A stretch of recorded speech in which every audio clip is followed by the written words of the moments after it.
Alright everybody, this is episode 34 of Music Real Talk with Marbin. We're at the end of our tour. 34. We are talking to you from the road, From Oklahoma. from the car, driving in, is this Oklahoma already or Texas? No, Oklahoma. We just played in Wichita Falls last night, fun show.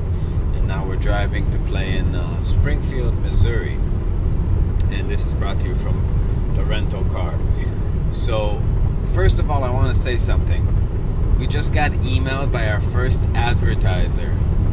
And I don't really know. He asked me to do an unpacking video, but I looked up the product. Well, we unpack a lot of things, so it makes sense. Yeah, he just knows that we like to unpack. But the product is this. Have you ever run into this problem? You wear a mask all the time. You wear it to bed. Double mask. You wear it in the car. You double mask. You triple mask, and then nobody can hear what you're saying, right? Especially because you also, other than a mask, you also have a plexiglass shield. Yeah, so nobody knows what you're saying in your little bubble. So he invented a little lapel mic that you put under your mask, and then you carry a speaker around, and everybody can hear what you're saying. That's what it is, though. Yeah. So I just thought I'd unpack it and like have a mask on alone at home, and then insert the microphone like into the mask, and then just be like, "Can you hear me?" And then he had an idea that I'd just act like Bane, be like, "Batman." I don't know what Bane says, though. It's no Batman. Dude, I don't think advertising is for us. Is this what all these cocks do? Like Pete Thorne and all like these people? Like just these Pete YouTubers? What? Thorne, the guy from the sewer guy. Well, like they get an email from a company. It's like, hey, you don't know what this sounds like, but you play kind of okay guitars and have a lot of followers for some reason. Can you sell this shit you don't know anything about to all your people? And they're like, yeah, that makes total sense. Why wouldn't you, though? Do you have anything against this product? I mean, why are these people listening to you in the first place? Are you the home shopping network, or are you a guitar player? No, well, you're a guitar player, but you have the people that made this great product were like, hey, if only people knew about my product, they would like it and buy it. So like, oh, okay, I'll tell them about your product. This show is brought to you by Mask Mic. Yeah, Mask Mic. Mask Mic. I don't know, man. I mean, are you tired of screaming at people that don't have their masks on? Now you have a mic and you don't have to scream. Yeah. But you still can if you really want it to be loud. You're killing grandma!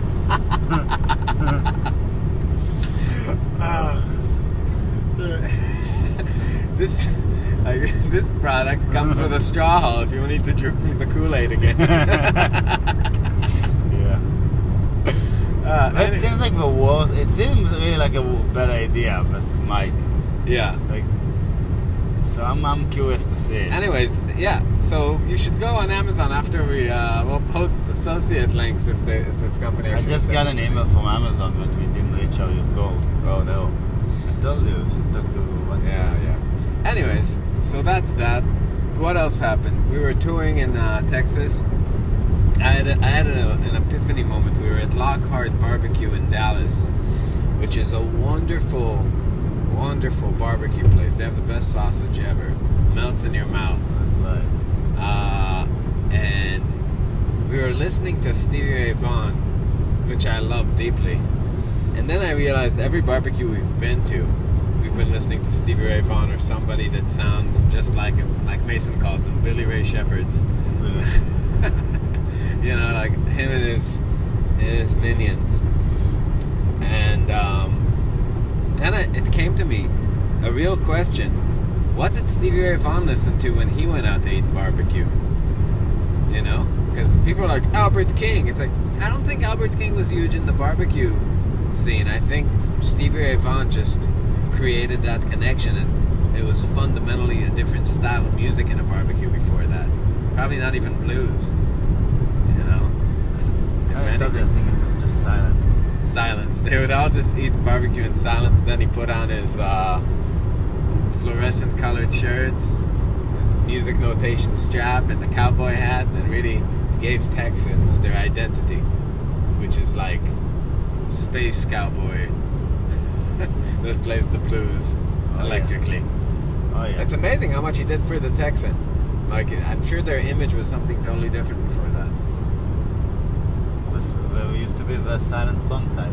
Nobody talks in Texas. Nobody listens to music in Texas. Yeah, they would just eat barbecue in silence. Just look at their boots. Yeah. It was a very sad place before Stevie came along. Anyway, a lot of shit happened. 93 to Oklahoma City. Yeah, I got stung by a mosquito in my head and made me think about... Speak up. You told me that thing, so I don't know where you looked it up. But about this thing about... everybody knows it.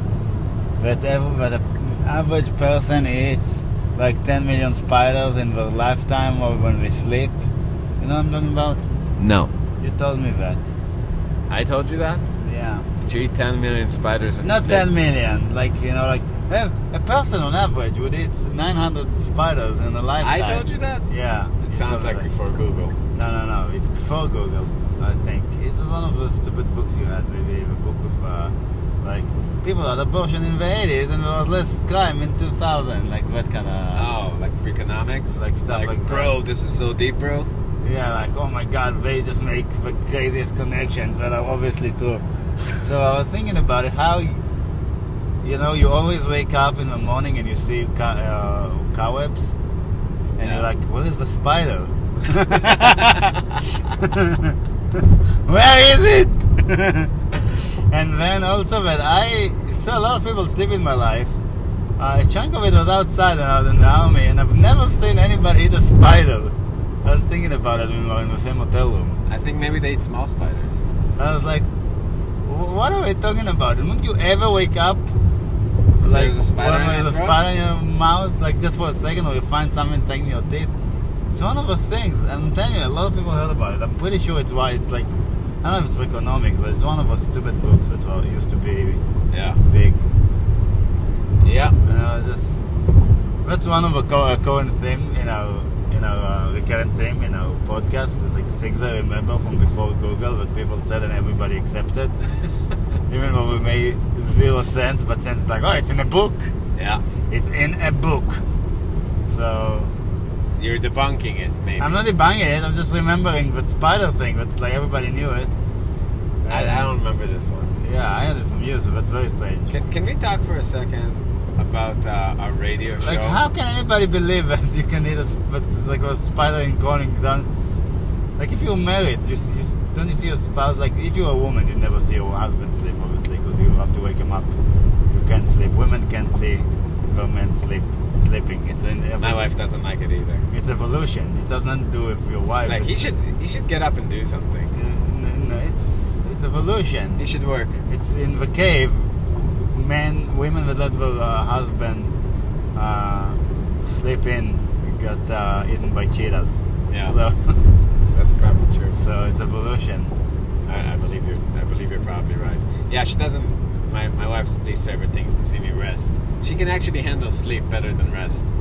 But like just laying around idle, not doing anything, like especially on your phone or something, it's like he needs. Yeah, on your phone for sure. He needs a list. He needs a list of things to do for us. Yeah. It's like we have things to accomplish. Yeah, we have things to do. We have things to do, and he is not doing any of those things. He should get up and do some of those things. Yeah, it's not even clean enough. Yeah. It's like, oh, you can't find something to do? I'll find you things to do. No problem. Start you one in this room? I can go in every room and find you things to do. Yeah. The list never ends. Yeah, it's true. We did a radio show in Shreveport, and it was the guy pissed Danny off. Yeah, he pressed my buttons. Let's talk about some buttons you got pressed. Well, first of all, how does NPR have so much money? Their studios are so nice. Well, you guys don't know how nice they are, but you paid for them, so you should know. They have like Steinway pianos, nice wooden rooms. It was Yamaha. Oh, but nice wooden rooms. I'm sure some of them have Steinways. It was still nice. Yeah, it's super nice. It was state of the art shit. It was a nice studio for what it was for sure. Yeah, for where it was. for For sure. No, but so we saw him at our backyard show. And he talked Last year. Yeah, and he talked to us a bunch in August. And he wanted our albums, so Danny gave him our albums. All of our albums. And we came there, and he didn't know anything about our music. He didn't know we were a fusion band. He was like, so you guys, you have like 8 Gypsy Jazz albums out. And they're like, oh. And when we talked about fusion, I was like, oh, you should give me your fusion albums so I can play them. And I was like, oh my God. It's like, yeah, for sure. Of course, yeah, 100%. Why not? Yeah. Oh man, thank you. You're gonna play them? Thank you. Yeah. So that was one thing. And then the second thing is we played in the radio station. And we played Confessing. And Danny sang a chorus, and then I played 2 choruses. And then I played a solo. And then Danny played a solo, and then we played the Head Out. And then when we were done, he was like, oh, I messed up the sound at the beginning. No, what he said is like, all right, let's do it now for real, which is usually like a joke people say when it's not a funny joke, but a lot of people say it like, haha, this was great, let's do it again. Yeah. Like, haha, and then he was like, no, I messed up the beginning levels, and I didn't tell you. Yeah, like really the beginning. And he just let it go, and I didn't tell you. Yeah, I figured you could, warm up or something. Dude, yeah, that's really annoying. Also, like, it sucks to play a song for the second time. Like, when you just played it. Yeah. And already we were playing some of the songs too much. That's like my brain gets fried on them, you know what I mean? Yeah. It's just like go to too much of the same places, it feels like sometimes in some of them. So, yeah, it's just really annoying to do something like that. And especially you do radio in the morning, you wake up for it. It's just a bummer. Yeah. But yeah, we had some great shows, lots of backyards that were really fun. Austin really worked out. We were almost rained out, and we weren't. Everything in this tour just... Oh, and then he asked us questions and would take his headphones off. Oh, yeah. To talk to other people. So what's the weirdest gig you have? And I started telling about, because I was thinking about something that I can also tell. And I started telling the story about this place we played in Utah. He like takes his headphones in the booth, starts talking to another guy while we're answering. It's like, yeah, just tell the listeners. I was like, dude, this is like we're talking to you, you fucking idiot. It's pretty amazing. And I can see you. Yeah. It's really hard to keep the conversation going when the guy you're talking to just takes off his headphones and can't hear you anymore. Booth, yeah. But I mean, it's like jaded radio people. It's no wonder podcasting is just kicking their ass. I asked him, hey, why NPR never plays us? Like let's get the stuff on NPR. No, I didn't say it like that. I said, but we have our Gypsy Jazz album now. And I think like a lot of jazz stations in NPR can play it. It's like, yeah, I haven't been in a conference since '94. I really do my own thing here. I'm a lone wolf. Yeah, it's like, oh, good for you. I don't really talk to any of them or have any connection to anybody. And it's like I can talk to other bands that come here like you guys and be like, hey, you should, when you go on the road and do other radio shows, you should tell them about Marbin. But they'll probably tell them about themselves first. It's like, are you retarded? It's like, this is the stupidest thing I've ever heard in my life. It really is. Yeah, it's pretty silly. It's like, hey, it's like if you're single, and let's say you're single. Let's say it's a woman thing. So let's say you're a single woman, and you go to one of your married friends, and you're like, I can't find a good man to marry. Do you have any single friends? It's like, no, but I'm gonna talk to all my friends and tell them to ask their boyfriends if they need a girlfriend. It's like, does it make any sense? It makes 0 sense. 0 sense. So it's like, dude, can we talk a little bit? It was kind of me. Yeah, it's can we talk a little bit about Avant-Garde smooth jazz? What the fuck is going on there? Like, it's been going on for a long time. It's just, it makes perfect sense because it's two. So there are two cultures. I always say about jazz that one foot in tradition, one foot in the present. Yeah. Right. So this is really the epitome of it. Yeah, we just released the Gypsy Jazz album, and I sent it to a lot of pretty known Gypsy Jazz players, and some of them, first of all, the way that they throw shade is so like specific to them. You know what I mean? Like everybody is just unloading their own psychological thing on you. But there was a lot of shade tossed around, especially this one guy who's a real gypsy jazz purist. He's like, he was like, wow man, great album. You really got that contemporary sound down. No, contemporary vocabulary. Contemporary vocabulary down. And one guy says the clarinet was too... Yeah, one guy no, said... he said the sound of the clarinet, the guitar... And the clarinet... He said the guitar sound was too aggressive, but then the clarinet sound was also aggressive, so maybe you just compressed it too much. Yeah. But, yeah, it is... We were listening to a lot of gypsy jazz players who try to make albums that sound like Django's albums, like have that lo-fi...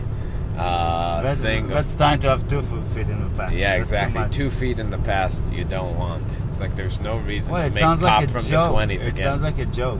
What's the problem? You can do something that's completely is...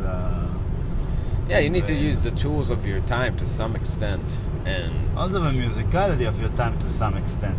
Yeah. It makes no sense to... Well, when there's a real difference between wearing a suit and trying to dress up like a picture of your grandpa. You know what I mean? Like going to this, like having that totally dated thing. No, I'll say this. Gypsy jazz really didn't evolve that much. It did, but it didn't evolve that much. Yeah. Compared to other styles of guitar. Like if you play electric or even saxophone, obviously guitar would evolve more saxophone, but saxophone. But it's weird to play like there is only Django. Yeah. You know what I'm saying? Well, I think, especially this guy who I'm not going to name, but when you listen to him play, and he sounds a lot like Django in a lot of ways, but he didn't take the fast stuff from Django, he took the slow stuff from Django, and when you take phrases and turn them into licks, like phrases that you could sing back, and make that a part of your kind of reaction vocabulary, meaning when you see a C major you play that thing, but it's not just a pattern or kind of a quick idea. It's actually like a slice of an improvised solo, and you make that a compulsive reaction that you have to harmony. You're really missing the point of improvising. Like you also forget that for you don't play only gypsy jazz, so for you that's the way you look at it, but they don't necessarily even look at it like the lick for C major, but look at it as like, hey, that's what I play on that song. That's crazy. Because we all play the same songs. That's crazy. Because it's like if you take like the first phrase in minor swing, like that,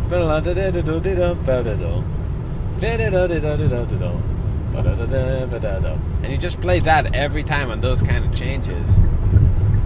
I mean, at certain points, like, hey man, like, why are you doing that thing you keep doing? It's like he did it probably once. Because it's like slow enough to where you could make it up if you understand. It's as if you had like 10 Legos and you kept making the same exact shape again and again and again and again, not realizing that that's not the point of playing with Legos, right? It's like, of course the Legos could make this thing, and maybe if you see this thing you would understand something about things you could make with Legos. But why do you keep doing the same thing again and again and again and again, right? It's because that's your idea of what playing like Django is. But the point isn't to play like Django, it's to play music. It's to play that style of music. But that style of music is just broader than those specific licks. Anyway, very strange. Very, yeah. But again, it's same kind of mentality that would lead you to play dress up and give yourself that little pencil mustache and what, that's what they call it? Yes. All that shit. Yeah. We just passed by a bunch of cows. If I just leave you here, yeah. How long until you can make ride a cow? Make a perfect steak? How long will it take you? To make a steak? Yeah. Like the idea is that I'm gonna sharpen a rock here and stab a cow to death, and then figure out a way to actually cut the steak out, get the skin. I don't even know how to make fire. Yeah, I didn't even think about that part. I'm gonna make. I didn't even get that far. I'm gonna eat cow sashimi with fur. I'm gonna even get to the steak. I'm gonna have to eat through. I won't even figure out how to sharpen a rock. Yeah. I'm gonna just hitchhike to a steak place. Yeah, That's so funny. It's like you. So Yeah. I always give it as an example to people when I argued with Ben's girlfriend. I didn't argue with her when she was talking about the flat Earth and how stuff makes no sense for her. I was like, nothing makes sense to you. It's like you put stuff in a microwave, you press it, it's warm. How does that make sense? Whereas there are things that you put in it freezes. It's like there is a cell phone.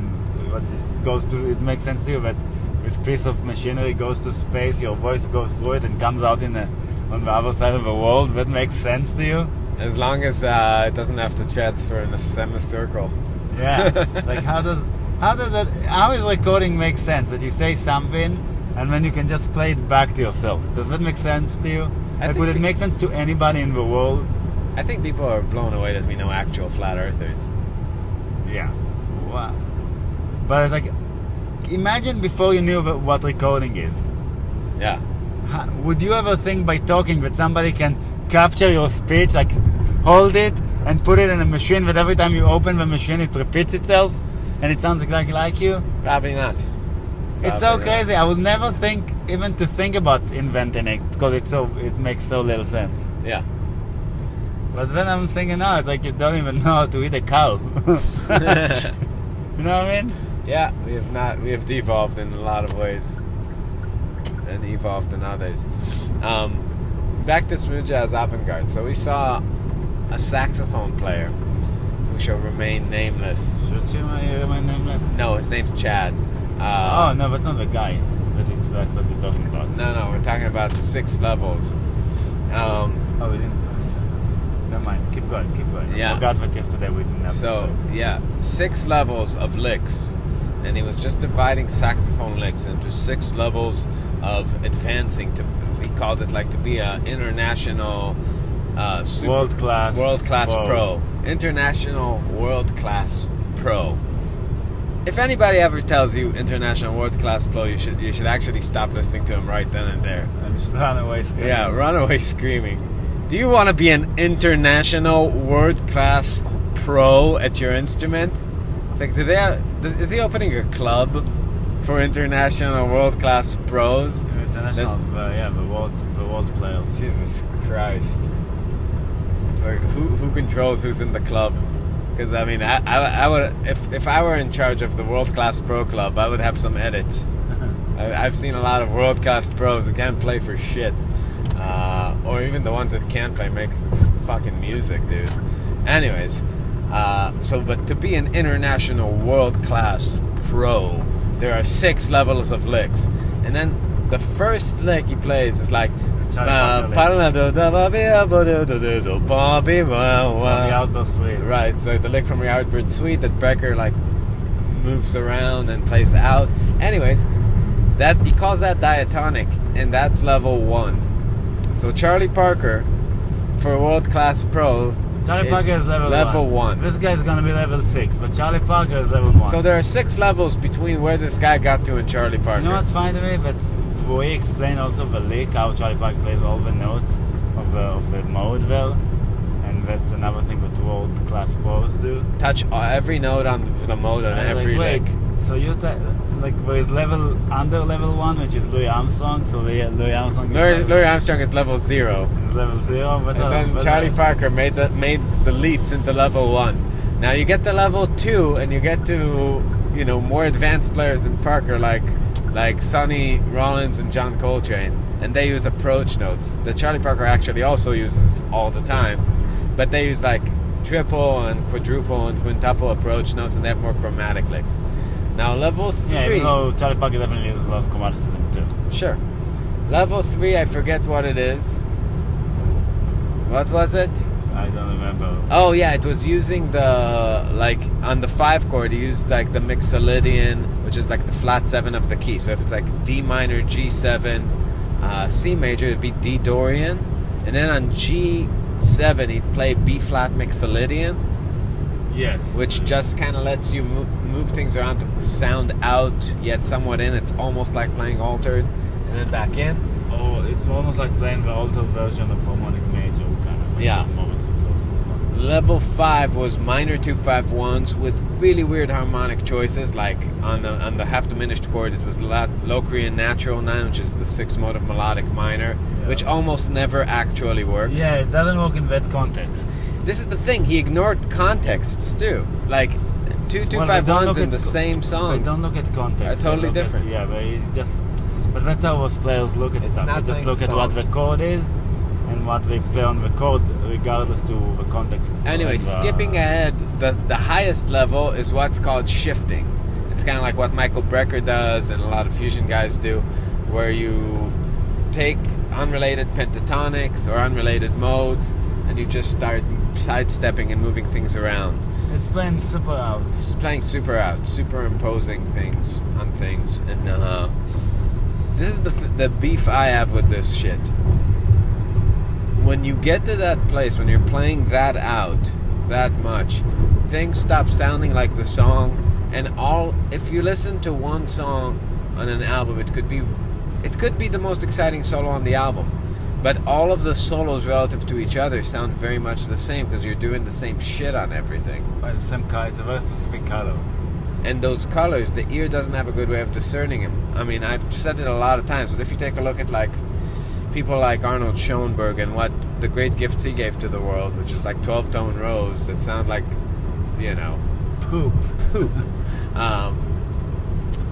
When you compare 7 types of tone rows, he was a genius. For those of you who don't know what tone rows are, tone rows is an idea where you take all the 12 notes that exist in the chromatic scale and you don't play any of them until you finish playing the rest of them. So if I played C once, I'm not going to repeat that C until I played all my C sharp, D, D sharp, E, F, now F ask sharp, yourself, G, why would you do that? No reason, no musical reason whatsoever. Yeah, but every one is distinct in its way, right? It's like, imagine a way of going around, and there's lots of options of how to do that. But when you compare those colors, it's like comparing shades of gray. You can claim that each one is a totally distinct color, but as an observer, we just have the machinery to discern, let's say, a yellow from a red in a way that we can instantaneously understand and acknowledge in a way that's far, far greater than different shades of the same color. And and I'll give you an example. If you think about Phrygian, you think about those camels in the desert, and if you think about Lydian, you think about that pixie magic shit, right? Or Dorian has that whatever happy minory kind of sound, and Mixolydian sounds like Grateful Dead, right? It's like there's there are strong associations associated like that come to us with the modal sounds that just don't exist when you start dealing with that deep chromatic stuff. It's all just kind of like this gray mess of things. And also, when you listen to a guy like Charlie Parker or a guy like Louis Armstrong playing, they're trying to communicate the song in their solo. So the way out of having all their solos sound identical is that the songs are different from each other. A lot of standards are maybe subtly different from each other, but every standard that really made it has some sort of twist to it. It could be very subtle, could be one chord, could be one tag in the melody, could be but they always have something. They always have something. They always have something that gives the song its own quirk. And if you really are aware of that and are really playing the song and soloing through that structure, the structure is what's going to save you. The structure is what's going to, give you that. Yeah, because you repeat yourself either way, because there's no way around repeating yourself. But if you make yourself go through the song, you at least repeat yourself in a way that sounds different, because the song makes it different. Yeah. But if you just play your stuff all the time, it's just your stuff. Around the 70s, like the late 70s, I think it's Brecker, Metheny, that generation of guys. So what I was saying before, Danny, what you've put in the past, that you went about the Gypsy Jazz tangent, but in this way it makes sense to me, okay? Jazz becomes more and more dissonant the more time goes by, right? Yeah. So that's what happened to jazz. It's like people are doing more dissonant harmonies. That's the way they pushed the music really. So more dissonant harmonies, more dissonant playing, and that's that's one way. That's one way that it went. And then the other thing that happened is the popular culture music, pop music, became more and more consonant and more and simpler and simpler. So if you are really a product of your time, which is where most people were, it's the jazz was getting more dissonant and the pop culture was getting more consonant. So when you put it together, we just got the smooth jazz avant-garde. Yeah, but when we say smooth jazz avant-garde, when you think about Metheny's phrasing, he'll go and play like that break in third wind or something, where it's like, what is he doing, right? Like it's just about the reaction it gets from you. When you listen to Louis Armstrong, it's never what is he doing? What's he thinking? It's not a question. He's playing pentatonics and arpeggios and some approach notes, right? Everybody who studied any amount of jazz can know approximately where the stuff is coming from, but it's a mystery how he's coming up with such great shit from such basic tools. That's all with Django too, and with Charlie Parker too. It's like you just hear these pretty basic modes, pretty basic arpeggios, but how is he stringing them together to make such cohesive, beautifully shiny ideas that nobody around him seems to be able to make with the same material, right? You see just a guy with, it's like seeing MacGyver, you know what I mean? Like, it's like, how is he making this booby trap from from bubble gum and a piece of aluminum foil, right? Very limited. That's the impressive bit. And when you take a look at Brecker or Pat Metheny or Holdsworth, what comes to mind is, what's he doing? What's he thinking? I have no idea what this thing is and how it's even possible on this song. It's mind melt. It's like mind bending in a different way. Yeah, in a way of like, he knows something I don't know. You're like, whoa! It's like, I can't see my face. It's a whoa. What's going on? Like when we have people travel in time in cheesy 80s or 90s, cheesy 90s movies that you see them kind of like stretch and you know what I mean? And contract space and time. Yeah. Like whoa, like Wayne's World or something. Yeah. It is like that, and but the way that they do it, the place it comes from is really a narrative kind of thinking about what a cadence is. Narrative, I mean, listen, when you have a 2-5-1, there is something you play on the 2, something you play on the 5, and something you play on the 1. Could all be the same thing, could be different things, but still, it's related directly to, like in jazz, we think about the chord we're playing on, we're coming up with a group of notes to play on that chord. Then they started looking at it, at the cadence, as what they call tension and release, which is true to say. Like if you go from a Dorian to, let's say, a half whole diminished to an Ionian on the 2-5-1, then when you're on that 5 chord, that's your tension, and when you resolve it, that's your release, and it came from a pretty relaxed place too. But then they took the leap, and the leap is saying, on the tension, on the release, I can play whatever is in, and on the tension, I can play whatever is out, and just treat that cadence as just kind of empty spots, where blank slates, where if you just play something that's very, very dissonant, and then resolve it completely, then it's going to quote-unquote work, right? And this is the quote-unquote means, for me, that doesn't work. When I play that way, I don't feel like I'm doing a good job. I feel like I'm not playing the music. But it doesn't appeal. That's pretty obvious. That's how you looked at this stuff, you know? Yeah. So that's why, like a lot of those people, you actually listen to them quite a bit, so... No, I know, but I'm saying, especially like, if we were to do it on the Gypsy Jazz album, it would be so out of style, and this is really why a lot of modern... But some people do that, right? And to me it sounds strange. I was thinking about... I feel like people like Brecker, and Brecker specifically, really saw it as a step forward, but it's kind of like Picasso being able to paint portraits, you know? It's like, he could also probably get by without doing it. You know what I mean? But I feel like modern players, especially the ones that sit in with us, cannot play swing. They can't do anything but that stuff.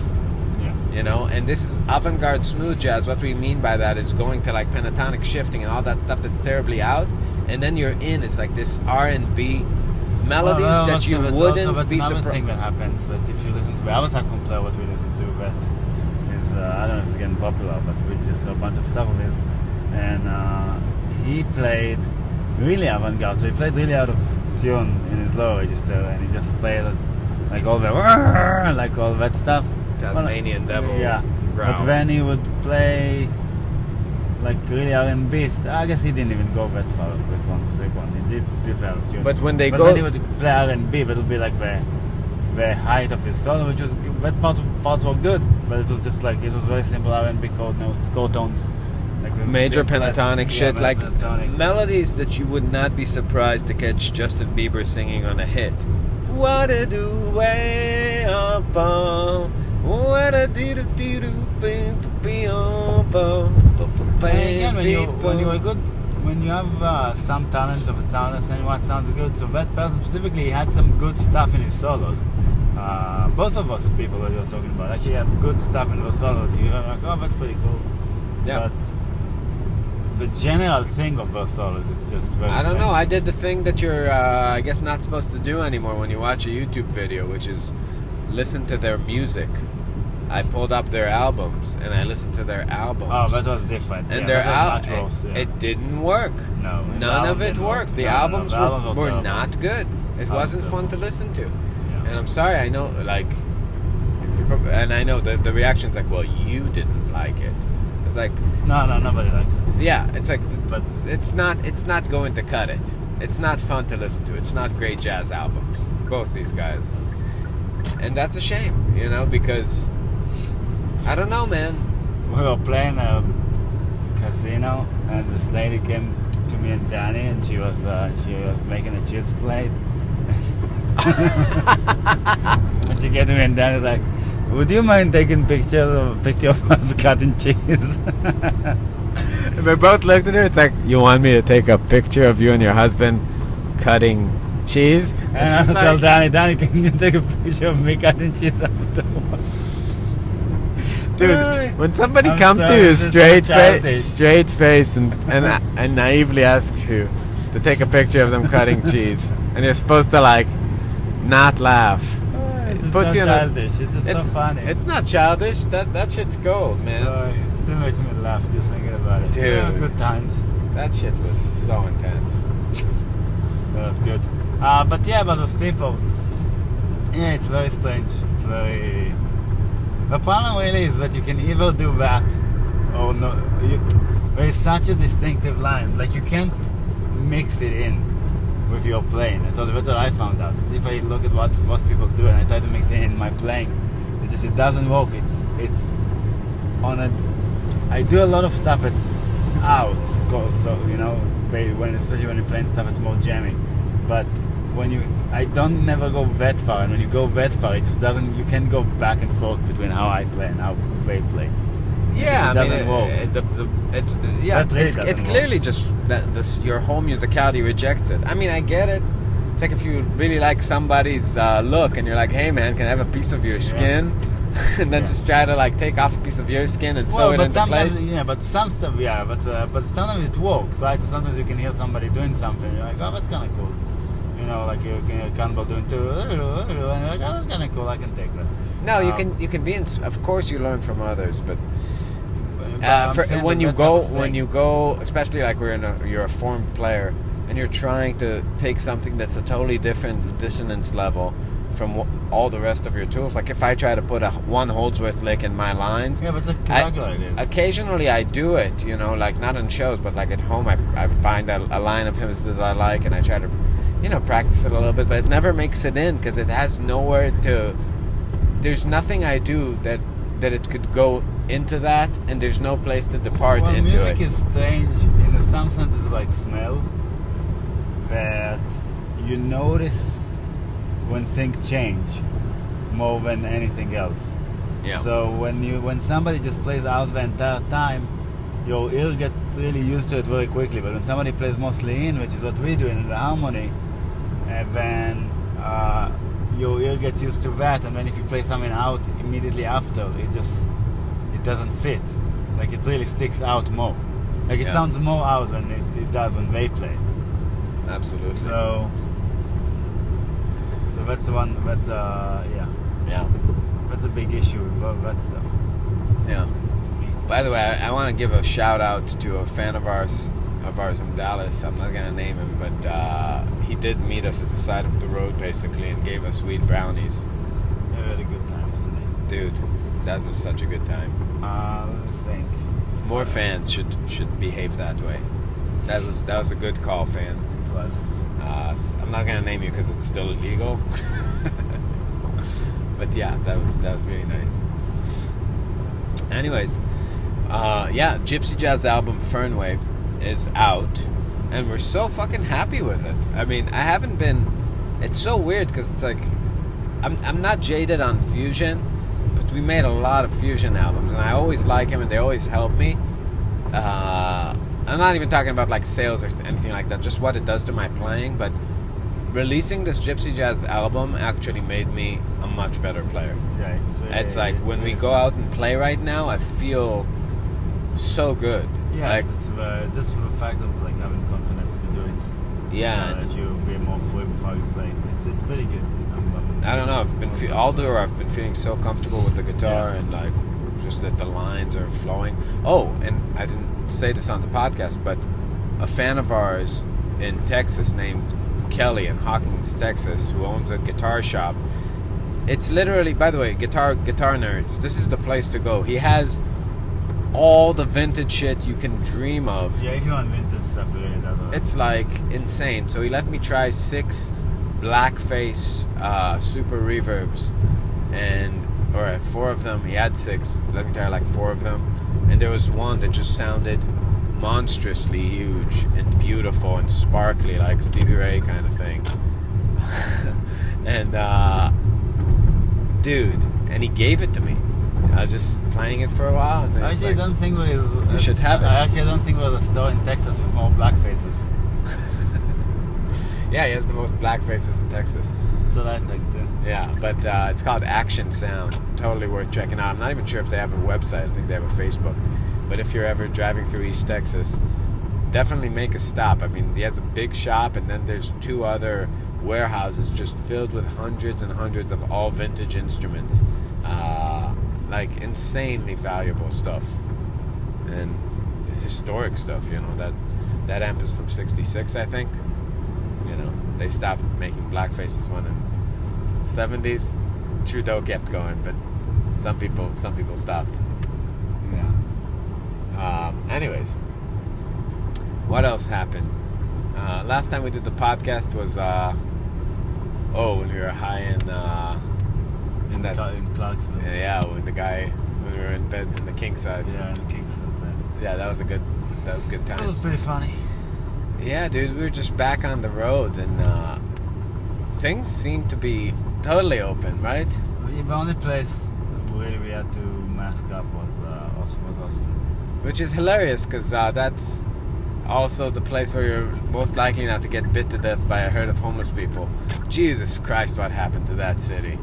How crazy is that? 1 year later, downtown looks like camping grounds. My sister told me that we just changed the laws that you can camp outside. So everybody said all the homeless people from Texas just came there. There's a lot of camping. So If you're into dirty camping, this is the place to do it. Go to Austin with a tent, you'll fit right in. It's gonna be hard to find a spot though. It seems like most of the spots are taken. Yeah. It was fucked up, and we were there once a year for years. How did they hear about it? Is there like an underground like homeless paper, a newspaper? They have like Reddit. They have a Reddit thread. Yeah, like how do we do that? Is there like a forum that we get? Are we texting each other? I think it's just like birds migrating. Like we just feel it in the magnetic force. Yeah, they just feel it a certain season. It's like Austin, brains. But yeah, there's I mean, it's kind of funny, not funny. It's like he. This is fucked up. I don't want to move here anymore. I really wanted to move to Austin forever, but being there this time, I was like, yeah, you know what? You can have it. Too much. Yeah, dude. Nothing's much. It's more of a bump because it really disrupts your yuppie fantasy of life. You You know, you want to walk around the streets feeling like that stuff isn't happening. And it's like Jordan Peterson said it. They look you in the eye and they drag you into their chaos, so you can't look them in the eye. They drag them. It's like, hey, this is right here, right now. This is underneath your society. This is what's happening It's between like the cracks. Yeah. It's like, no, but you don't understand. I paid $5 for this macchiato. Trying to put you in, yeah. Yeah. It's like, my life is good. Like civilization can end in any moment, and you'll be here with me. Yeah. Like I can't even make steak. I need to cook the cow. Yeah, that's really the underlying. Like everybody used to know how to be homeless. That's true. Because we're all homeless. Nobody had a home. Yeah, you're saying they're more adept. The homeless shall inherit the earth. No, I'm saying that we don't know how to be homeless. That's what I'm saying. It's like we used to know how to be homeless. It reminds me of that Louis joke all the time. I'm just like, why don't you just kill her and take the bag? It's right there, yeah. It's right there. Kill her and take the bag. I also, yeah, that's really what I thought about when I saw them. Because, like, why won't you just go to a patio? Like, Austin is full of patio. Just take the food. Yeah, just take it. Take it. Yeah, I don't understand. Yeah, it's weird to relate to it. It's like, what are the things kind of inhibiting, you know, their behavior? Because, I mean... We don't want to go to prison, I'm guessing. That's my guess. My guess is that even people that are in that bad shape, we at least want to be free, we don't want to be in prison. I'm getting a little bit more paranoid too. If you're paranoid, you definitely don't want to go do that. Yeah. Like, you think we're all chasing you? Yeah, I guess so. Anyway, jokes aside, it was a sad sight. Austin. It seems like to me where Californians go, there's just like these zombie herds chasing them. Brains. Californian brains taste the best. It's like just walked all the way from Santa Barbara to Austin to follow these fucking yuppies. Yeah, it's how so do funny. we get there? Do we take the Greyhound? Do we gotta wait? Did we get like $7 or something and take the Greyhound? I still think, I don't know. The police is really out here. Yeah, they're stopping people all over the place. Yeah, it's pretty great. So yeah, I don't know. But Austin was a good show. We played a backyard there. Real nice people. One of the guys there is an old guy, 87 years old. Used to act in westerns and was friends with John Wayne. I thought that was pretty cool. Knew all the songs we were singing. It's like, dude, do you know cement mixer? Pat. Cement mixing. Pat. Yeah, he was singing cement mixer. He sang some songs we didn't even know. That was cool. Yeah, that song didn't sound the best. But yeah. And what else can you say about smooth jazz avant-garde? Are you inspired to make an album like that? No, but I'm saying it makes sense when you look at those two opposing things in culture. But that's the way it's going to keep going. Yeah, dude. It's weird. I was when we were playing in Big Sandy, we had a big coincidence. Like in the other band that played there, one of the guitarists is roommates with a friend of ours. We didn't know that. It's so weird. And I was giving him a little bit of a guitar lesson, like after the show, about gypsy jazz picking and rest stroke technique and how to hold your hands and stuff. And this guy, like, it made me realize something that happens to me a lot in lessons, which, especially when you're talking about technique. Like, if you come to me and you're like, I want to play gypsy jazz, I just never got my picking together, I can give you some tips, like on how to hold the guitar and how to hold the pick and how to use your hand. And it takes me about 6-7 minutes to get the point across from a few angles. And for a lot of my students, it's like, okay, so what are we gonna? Okay, so what are we doing for the other 50 minutes? And it's like, I wish it was like Lacanian therapy. Like my mom's a psychotherapist, and when you go to like psychoanalysis and a lot of orientations, if there's a breakthrough, you end the session, but you still pay full price. But she doesn't do that. She can't because she's in Israel. Yeah. But that's how they do it in Europe. And it's like, to me, it makes total sense. Because if you've already learned this, I won't do it because that's not how it works in America.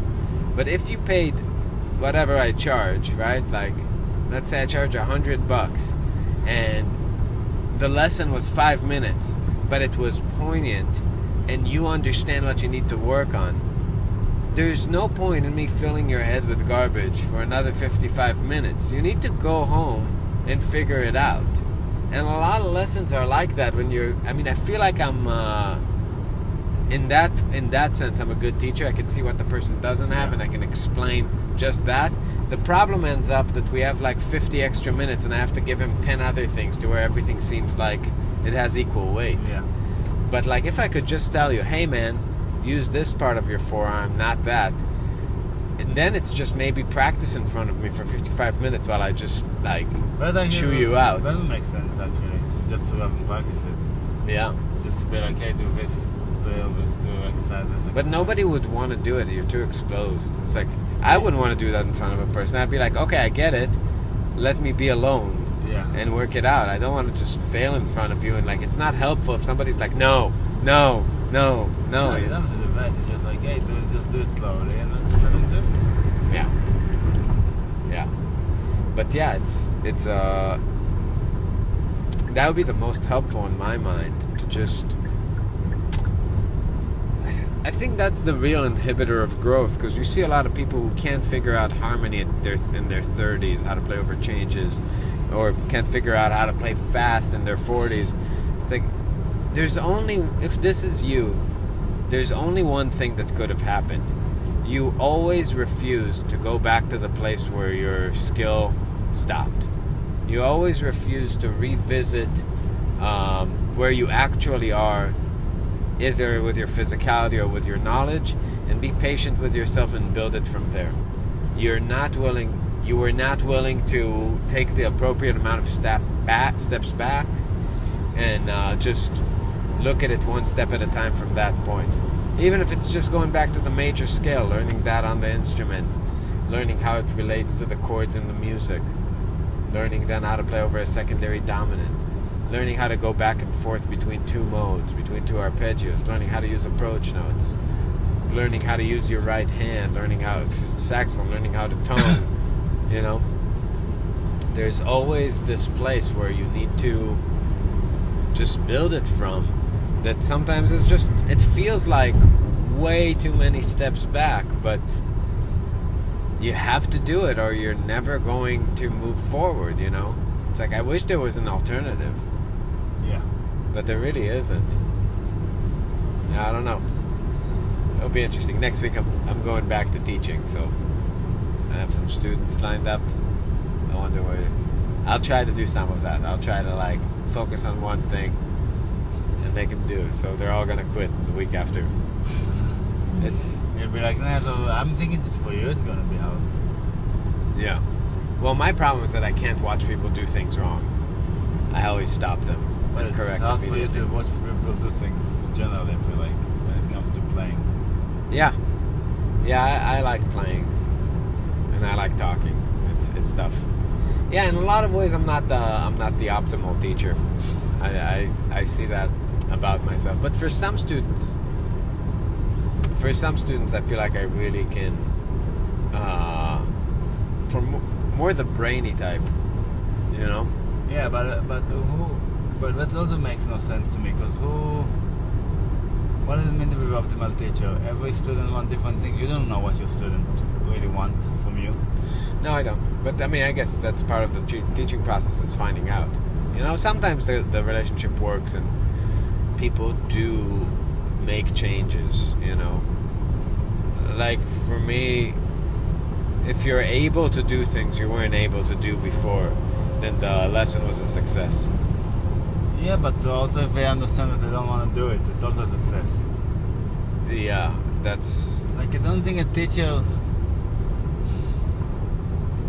Like, you know, with some teachers I know that are mad at kids that come to them, but when they don't practice.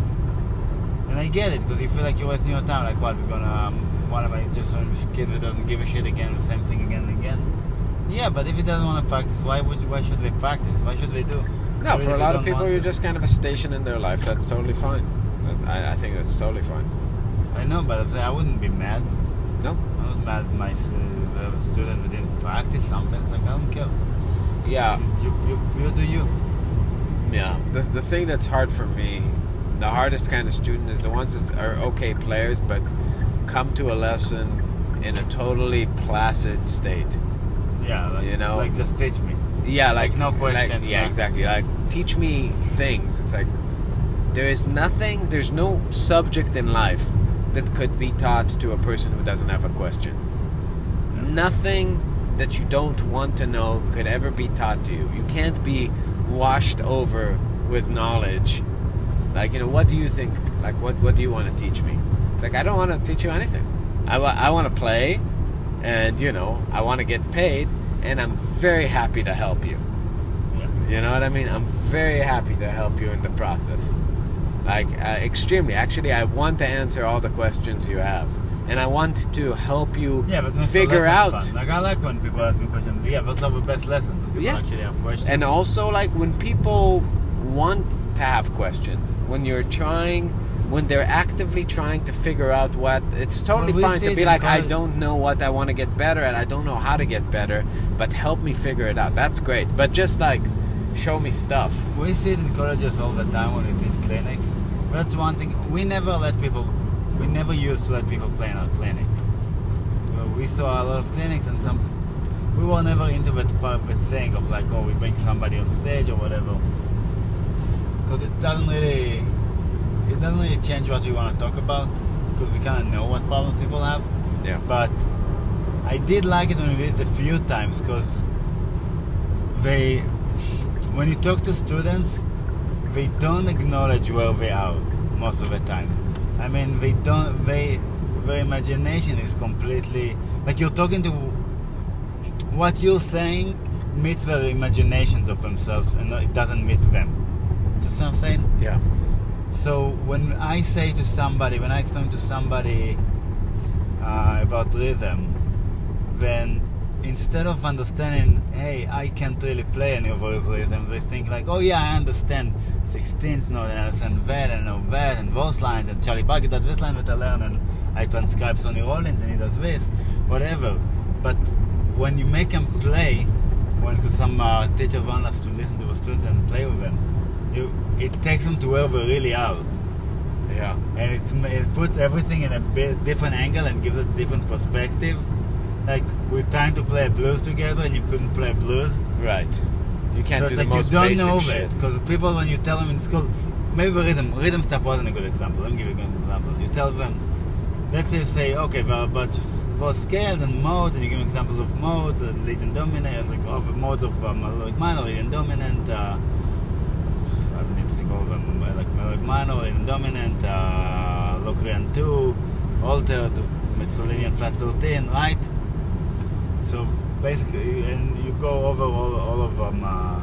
What do you have, like a Dorian flat 2? Did I miss something? Yeah, like the major 7 sharp 5. Mm-hmm. So yeah, so you go over that, and they accept it. If we didn't play, they accept it like, oh yeah, I know the scales. Right. I know scales. I know modes. They I know never that stuff. Yeah. Like that stuff I know. But when they play it for you, They don't know anything. You don't know it. You don't know anything. It's obvious that they do not know it. Right.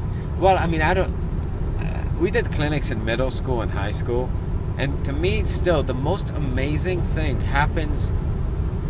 I don't know how they do it. They rob these kids that are great kids, that are excited about everything, about shredding, about the deepest shit about music, really get it. They just see it for what it is, and it's amazing, and they just turn them into such pieces of shit when they turn 18. I feel like it's in the dorm room, like it's like a machine in the Matrix that they just sit in the first so day. Jaded by the time they're 18. And then they wake up like the second day in the dorm, and they're like, I like Chris Potter. I like Kurt Rosenwinkel. I don't like Momstein. They're so over it by the time they're 18. Yeah, they're done. They're tapped out. They're like, they just become old men. Yeah, I was for a so while. excited in college, before college, in high school. It's like all the high school girls too, when we always would play, We're so into the music. Yeah, they're like wide-eyed, and then like 2 years later, like they have more makeup on and they just can't hear it anymore. Yeah. Very strange what happens. What a terrible service to people this society does, you know? It's just, I don't understand it, but every time it's like when you go to do a masterclass in college, it's like 10 a.m.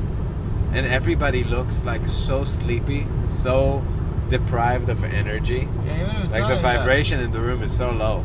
Yeah, we never have questions. Oh, that's how it started, my explanation about when you hear people playing. Yeah, we never have questions. Like, how do you not have questions? You don't know anything. anything. When you hear them play, you're like, oh, you don't know anything. You should have all the questions. Yeah, it's like, just start with how do you ... Because when we don't play, we're like, yeah, I get it. Yeah. Like, oh, I get it. I understand it too. I can also play. Yeah, I also... If I really wanted to, I could play whatever. Yeah, but when we play with you, it's like... This is because it's the imagination of playing. Yeah, you know, it's when you imagine that if you wanted to, you could play whatever. You don't understand. Every time you play, you do your best, and that's the only thing that comes out. Every line comes out the way you can do it, and it's like your skill and your knowledge brings that batting average up with time. But yeah, when you haven't done anything, it's a very similar feeling in a way to have done a lot of things. You're just at the other sides of the same thing, and it's kind of a circle. You know what I mean? Like nothing and everything. But people who just don't know anything think that knowing a lot is not a big deal because they haven't started taking the journey. So they just don't understand the scope of what's in front of them. It's insane. Anyway, this is an hour. I think this is pretty good for driving. Okay. So, guys, get Fernway, the new Gypsy Jazz album. Marbinmusic.bandcamp.com. Obviously, subscribe to this podcast and tell all your friends about it. Follow us at facebook.com/MarbinMusic. All of our other music is also at marbinmusic.bandcamp.com. And we'll see you next time.